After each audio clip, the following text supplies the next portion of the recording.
Hello everybody, welcome to my channel. This is Professor Ivneet. So today I am going to teach you doctrine of cavi-temptor and its exception. बहुत important topic है, छोटा सा topic है, कई बार इस पे question आ जाता है.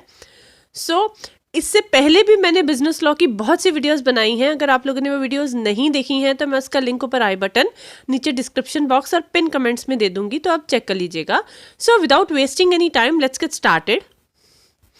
सबसे पहले हमें पता होना चाहिए कि ये कैवी-टेम्पटर क्या होता है. ओके, इसका मतलब होता है let the buyer beware. Buyer जो है वो खुद पता करे. ठीक है, तो ये जो डॉक्ट्राइन है मैं आपको सिंपल सी एग्जांपल से बताती हूँ. ये जो है हमारा कॉन्ट्रैक्ट ऑफ सेल में एप्लीकेबल होता है ये डॉक्ट्राइन. जैसे कि अगर आप मार्केट गए, ठीक है, तो अगर आप मार्केट में बैग खरीदने के लिए गए, तो जब आप बैग खरीदते हो तो आप बैग की सारी जिप चेक करते हो खरीदने से पहले. जैसे ही आपको पसंद आया आप फाइनल करते हो तो आप उसकी सारी जिप चेक करते हो कि जिप ठीक है कि नहीं. अगर उसमें किसी में भी जिप खराब होती है तो आप क्या कहते हो सेलर को कि भैया इसका ना दूसरा पीस निकाल दीजिए, ठीक है ना, इसकी जिप ठीक नहीं है. तो इसका मतलब ये है कि जब भी आप कोई चीज़ खरीदते हो, ये बायर की जिम्मेदारी है कि वो खुद चीज़ों को चेक करे कि कहीं उसमें कोई डिफेक्ट तो नहीं है. तो यही है हमारा doctrine of caveat emptor. The object of this doctrine is that when a contract of sale is made between the buyer and the seller, it is duty of the buyer to examine the goods to his satisfaction. कि ये doctrine कहता है कि जब भी buyer कोई चीज़ खरीदने जाए, ये उसकी ड्यूटी बनती है कि वो चीज़ को खरीदने से पहले उसे अच्छे से एग्जामिन करे, चेक करे कि कहीं उसमें कोई डिफेक्ट तो नहीं है. ठीक है, तो यहाँ पर सेलर की कोई जिम्मेदारी नहीं है. सेलर खुद नहीं बताता फिरेगा कि भाई मेरे प्रोडक्ट में ये डिफेक्ट है. अगर वो ऐसे करता रहेगा तो फिर तो उसका कोई प्रोडक्ट बिकेगा ही नहीं.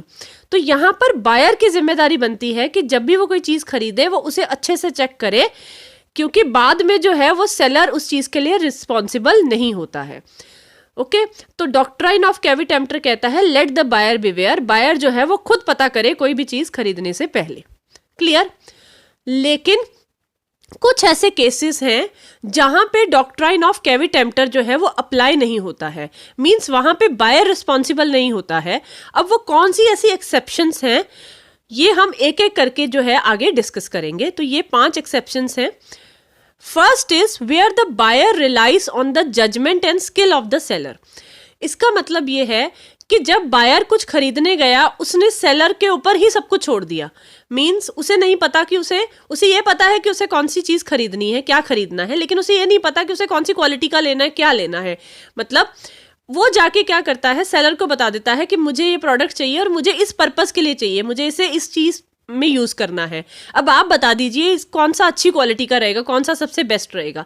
मींस उसने सारा जो डिसीजन है वो सेलर के ऊपर छोड़ दिया.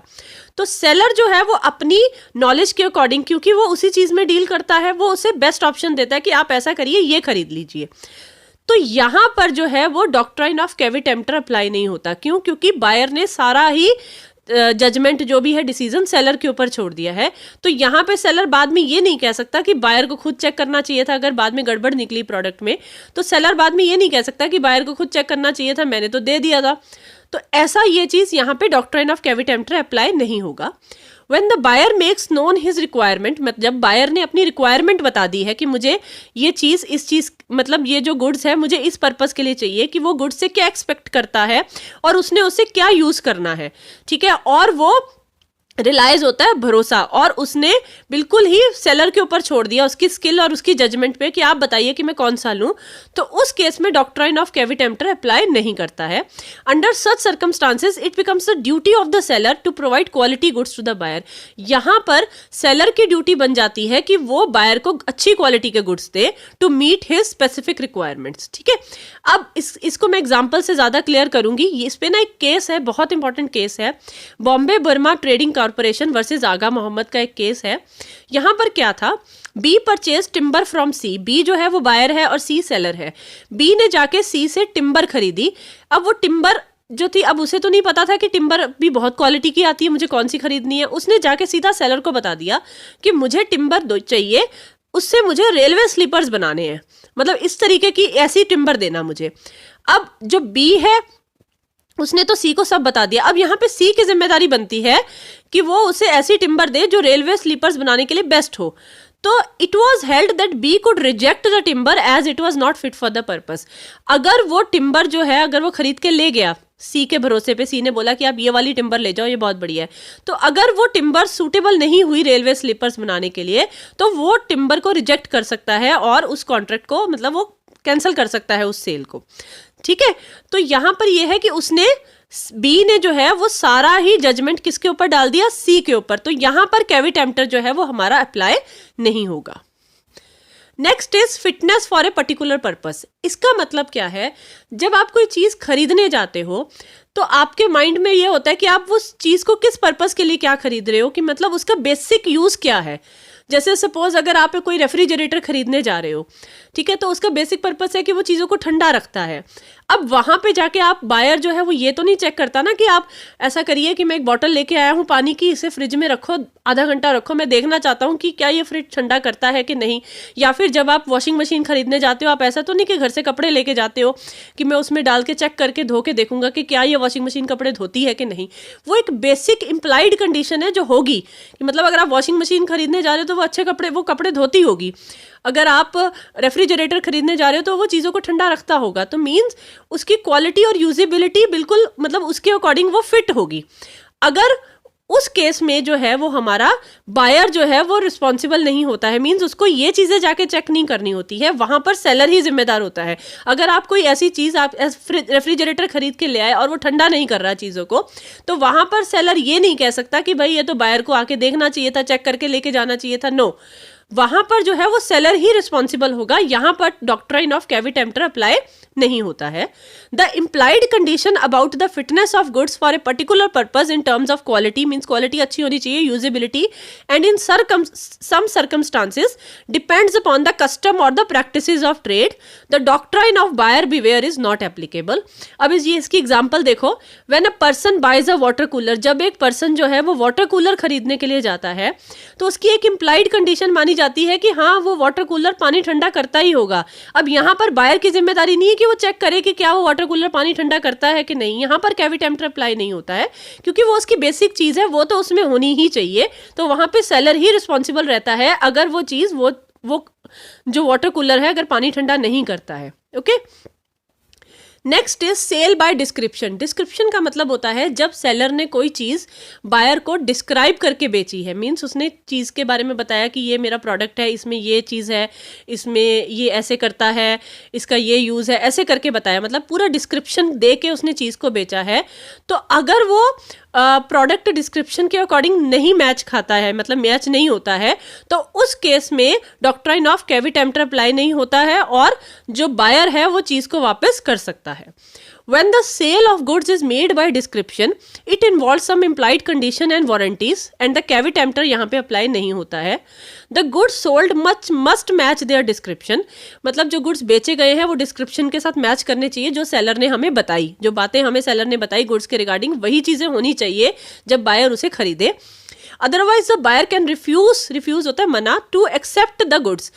अगर वो चीज़ें डिस्क्रिप्शन, अगर वो प्रोडक्ट जो है वो सेलर की डिस्क्रिप्शन के अकॉर्डिंग नहीं है तो बायर उसे मना भी कर सकता है उस गुड्स को कि मैं ये नहीं खरीदूंगा क्योंकि जो आपने बोला था वो तो इस प्रोडक्ट में है ही नहीं है, and is entitle to receive damages from the seller. अब इसका भी एक एग्जाम्पल है, आपको ज़्यादा क्लियर हो जाएगा। इसमें भी हमारा केस है वॉर्ले वर्सेज वेब का। अब आप लोग कहोगे मैम बहुत सारे केसेस हो जाते हैं बिजनेस लॉ में, हमसे याद नहीं होते हैं।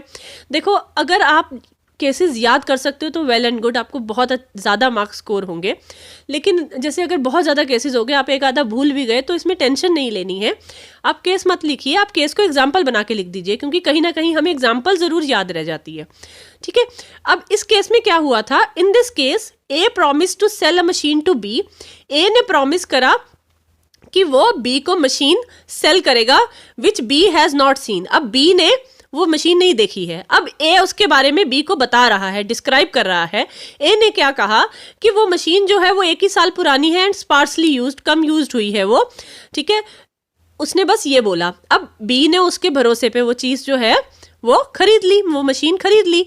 लेकिन जब बी ने खरीदी तो उसने देखा कि machine was found not to match with its description. अब ए ने बोला था कि भाई मशीन तो बहुत ज़्यादा, मतलब बहुत कम यूज़ हुई है, ज़्यादा पुरानी नहीं है। लेकिन जब उसकी डिलीवरी हुई तब बी को पता चला कि भाई ये तो मशीन बहुत पुरानी है। And the buyer returned it, तो उसने उसे रिटर्न कर दिया। क्यों? क्योंकि वो डिस्क्रिप्शन के साथ मैच नहीं खाती थी। ए ने बोला था कि भाई वो तो ज़्यादा पुरानी नहीं है, लेकिन मशीन असलियत में बहुत पुरानी निकली। It was held that since the machine did not match its description, A had a right to receive the price for it from B. ठीक है, अब जो मशीन है वो डिस्क्रिप्शन के अकॉर्डिंग मैच नहीं करती है, तो अब ए के पास पूरा हक है कि वो मतलब जो बी है, बी से वो यहाँ पर जो ए है, ए ने प्रॉमिस करा ना, तो ए से वो सारे पैसे जो है वो रिकवर कर सकता है B. So in this case यहाँ पर भी कैविट एम्प्टर हमारा अप्लाई नहीं होता है, क्योंकि अगर डिस्क्रिप्शन के अकॉर्डिंग चीज मैच नहीं करती है तो वहां पर जो है वो सेलर ही रिस्पॉन्सिबल होता है, बायर रिस्पॉन्सिबल नहीं होता है। वहां पे सेलर ये नहीं कह सकता था कि बायर को तो खुद चेक करनी चाहिए थी, मैंने तो कह दिया था, पर ये जरूरी थोड़ी है कि जो मैंने कहा वो सही हो, तो बायर को देखना चाहिए। तो यहाँ पर जो है वो कैविट एम्प्टर अप्लाई नहीं होता है, सिर्फ बायर की प्रोटेक्शन के लिए।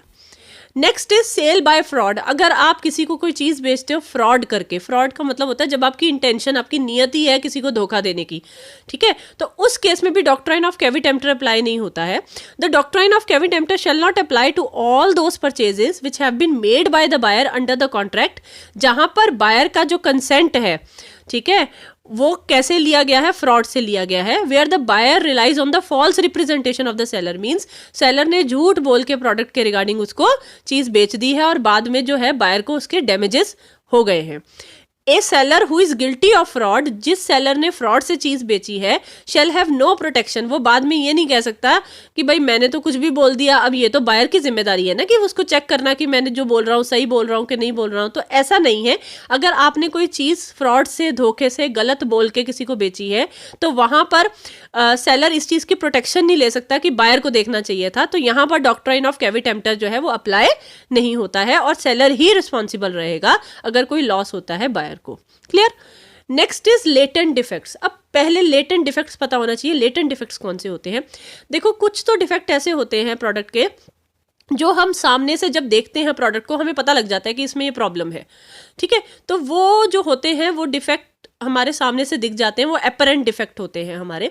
अब कुछ डिफेक्ट ऐसे होते हैं जो हम जब चीज़ को यूज़ करेंगे उसके बाद ही हमें पता चलता है कि इसमें ये डिफेक्ट है। वो मतलब अगर आप जाके सामने से देखोगे तब आपको नहीं दिखेंगे वो डिफेक्ट। तो जो डिफेक्ट हमें उसी समय नहीं दिखते हैं, बाद में जब हम यूज़ करते हैं उसके बाद पता चलता है कि हाँ भाई इस प्रोडक्ट में ये डिफेक्ट है, उसे हम लेटेंट डिफेक्ट्स बोलते हैं।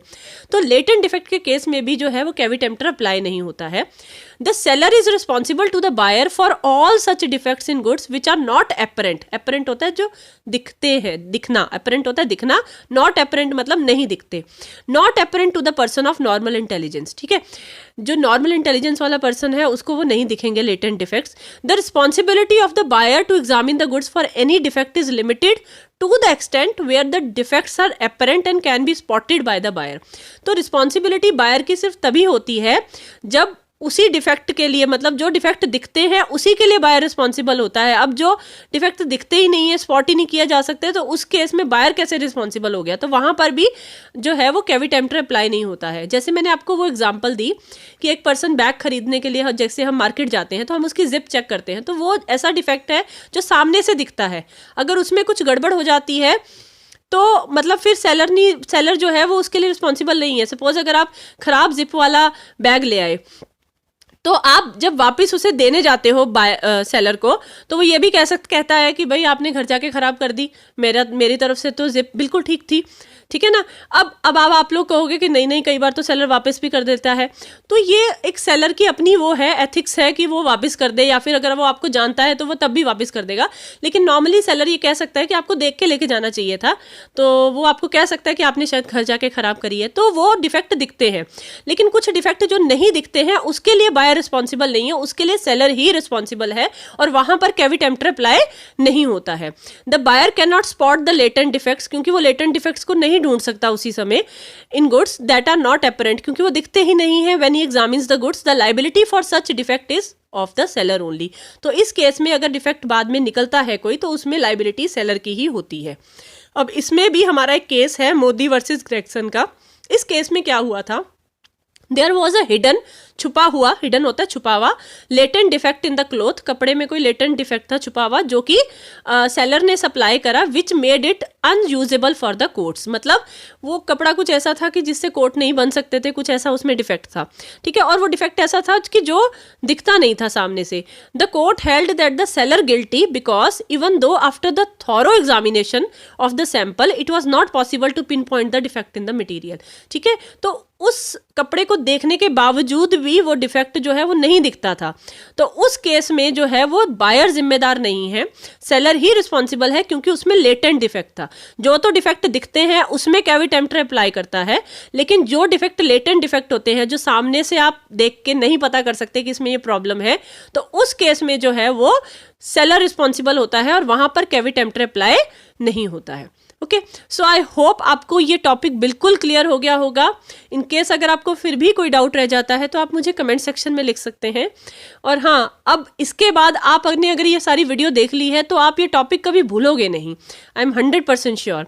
सो अगर आपको मेरा पढ़ाया हुआ समझ आता है और आप आगे भी मुझसे पढ़ना चाहते हैं तो आप मेरी वीडियो को लाइक शेयर कर सकते हैं और हाँ, मेरे चैनल को सब्सक्राइब कर सकते हैं। So thank you.